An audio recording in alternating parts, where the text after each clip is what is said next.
May pagkagunggong din man yung tagapagsalita. No? Sabi niya, kaya daw nila nilalabas yan, yung mga pictures na yan, para ma-identify daw ng mga kamag-anak kung yun yung mga nawawalan sa bungero. Jesus Mariosep, paano ma-identify yung mga buto at mga bungo at mga buhok? Ano pa kayo? Bago kayo kasi magsalita, isipin niyo muna, gamitin niyo yung sentido komon. Yan ang ba sinasabi natin?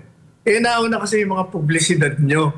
Hindi niyo malaman kung ano ba talaga yung mga na kuha ninyo, na-retrieve nyo. Kasi for all we know, yun baka nalunod dyan. Yung mga, ano na, mga nasa lake. Kung ano bang ginawa nila ron, nalunod yun. Namatay yun. Pangalawa, sila na nga nagsabi na masyado nang na-taint. Hindi na nila ma-determine talaga kasi nga na-contaminate.